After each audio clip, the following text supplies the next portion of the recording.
Homer, jour 13. Nous sommes le 28 Nissan. Comme vous le voyez, nous sommes rentrés de la marche de la vie avec les amis. Et aujourd'hui, nous allons lire la Mishnah 13 du chapitre 1 de Pirkei Avot.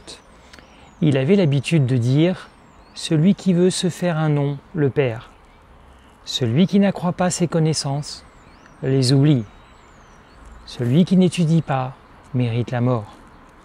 Celui qui se sert de la couronne de la Torah disparaît. » Dans les commentaires de Pirkei Avot que vous pourrez trouver, on parle beaucoup de ce thème de l'orgueil. Ceux qui recherchent l'honneur avant tout ne seront pas mis en avant, ne seront pas glorifiés. On nous appelle aussi à ne pas utiliser la Torah n'importe comment. Et on se rappelle ce passage du Talmud dans le traité Megillah, ne fait pas de la Torah une couronne de gloire. Les sages nous appellent donc à nous juger, à nous examiner personnellement où est-ce que nous en sommes dans notre humilité.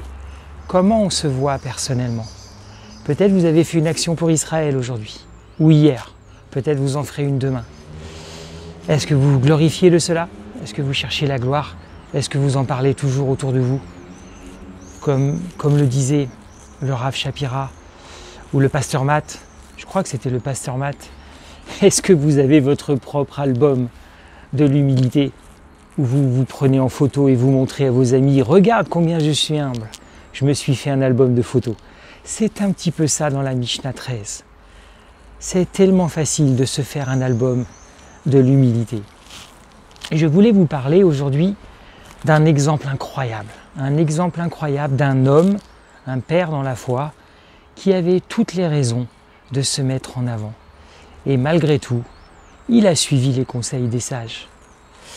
Saviez-vous que le Rav Shaoul avait fait son CV, avait fait son curriculum vitae 2 fois dans les Écritures, notamment en Philippiens et en Galates. Curriculum vitae, c'est intéressant, ça veut dire chemin de vie. On passe tellement de temps à faire son CV. Tous les 5-10 ans, les modes changent. Et on ne passe pas assez de temps à examiner son chemin de vie personnel dans son cœur avec l'Éternel. Regardons ensemble le curriculum vitae, le chemin de vie du Rav Shaoul en Philippiens chapitre 3.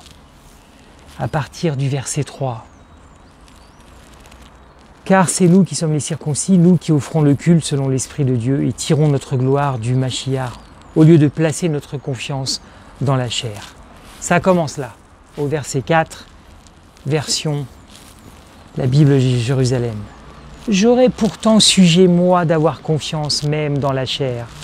L'album de l'humilité. Si quelque autre croit avoir des raisons de se confier dans la chair, j'en ai bien davantage. Philippiens 3, verset 5, écoutez. Circoncis dès le 8e jour, de la race d'Israël, de la tribu de Benjamin. Hébreu, fils d'Hébreu. D'autres versions disent Hébreu, né d'Hébreu. Quant à la loi, un pharisien, quelqu'un, un pérouchim, qui va mettre une haie autour de la Torah pour la protéger encore plus. Quant aux zèles, un persécuteur de la Keïla. Il le dit, il allait jusqu'au bout. Quant à la justice que peut donner la loi, la Torah, un homme irréprochable, irréprochable au nom de la justice. Mais écoutez bien, et on revoit la Mishnah 13, mais tous ces avantages dont j'étais pourvu, je les ai considérés comme un désavantage à cause du Mashiach. D'autres versions vont dire, je les considère comme des ordures. Quelle leçon d'humilité! Oui, Shaoul ne cherchait pas la gloire, et pourtant, il avait un curriculum vitae incroyable, comme au pied de Gamaliel. Il a été enseigné au pied de Gamaliel, le petit-fils d'Hillel. Il avait un zèle incroyable. Il commandait des hommes et il allait chercher les croyants de la voie, partout, jusque vers Damas.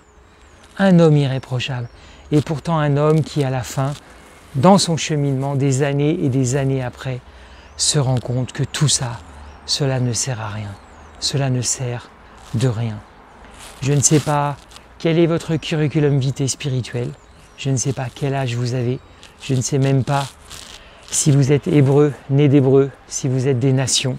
Je ne sais pas de quelle tribu vous êtes. Je ne sais pas de quel courant vous êtes. Travaillons notre humilité.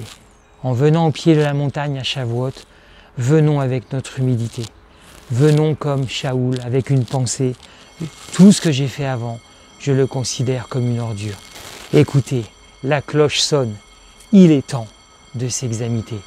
À demain les amis, pour une autre Mishnah.